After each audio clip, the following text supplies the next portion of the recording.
prendre vos Bibles dans le livre de Marc, le chapitre 5. Marc, le chapitre 5.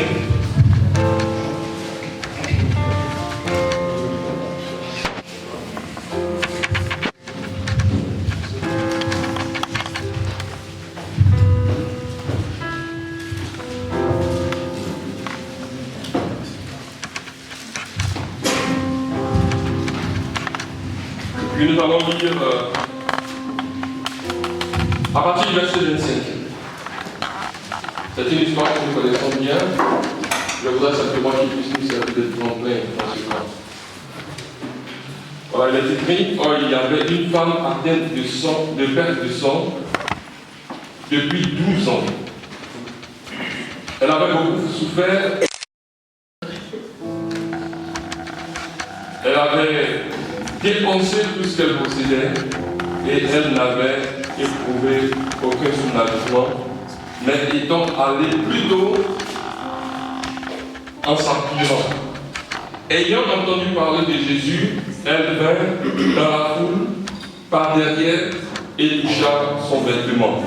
Le plus important, c'est celui que je vais lire maintenant, car elle disait, toucher son vêtement, je serai guérie. Au même instant, la perte de sang s'arrêta et elle sentit dans son corps qu'elle était guérie de son mal. Amen. Amen. La suite dit que Jésus connut qu'une puissance était sortie de lui. Alors ce matin, je voudrais que nous puissions avoir cette attitude tout au long du camp. Le dirigeant, notre frère, disait tout à l'heure que chacun est venu à ce camp avec un motif. D'autres sont venus peut-être pour des vacances. Mais l'Esprit de Dieu peut changer nos vacances. Ça, j'en sais quelque chose. On aura le temps d'échanger, mais Dieu agit dans ces camps. Amen. Lorsque nous venons avec un objectif, on ne retournera pas comme nous sommes venus. Le texte que nous avons lu est une femme qui a eu un passé. Son passé n'est pas glorieux. Son passé est un passé de souffrance.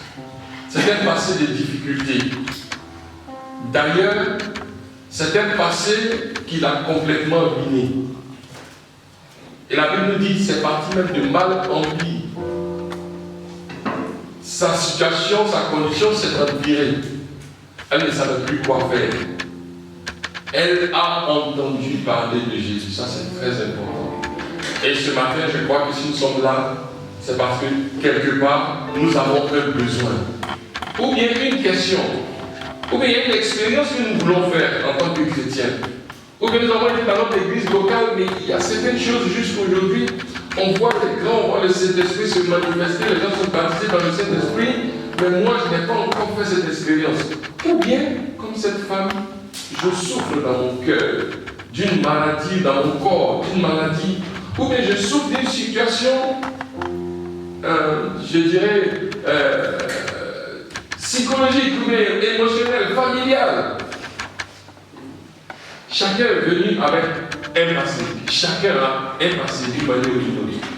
Mais ce qui va faire la différence dans ce camp, c'est notre détermination.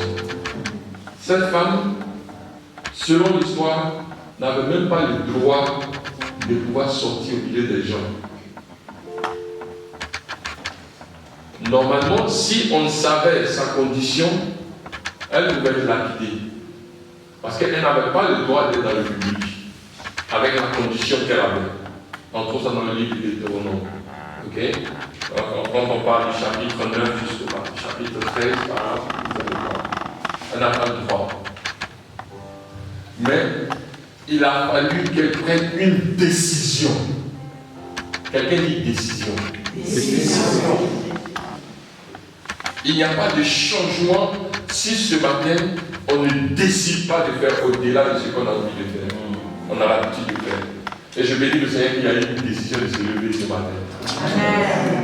D'abord une décision de venir, une décision de se lever chaque matin.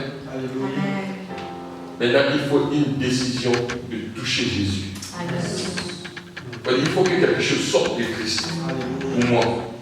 La Bible dit, quand il a touché Jésus, Il sentit qu'une force est sortie de lui. Ce matin, il est là pour pouvoir nous donner sa puissance, pour pouvoir nous donner de son esprit, de pouvoir nous guérir, de pouvoir nous répondre aux besoins pour lesquels nous sommes venus. Si seulement nous pouvons, durant tout ce temps, nous accrocher à lui. Dans la Bible, on a plusieurs exemples. Et peut-être chaque matin, dans notre temps de dévotion, les différents événements vont nous conduire. Mais comprenons que celui qui veut quelque chose, c'est simple.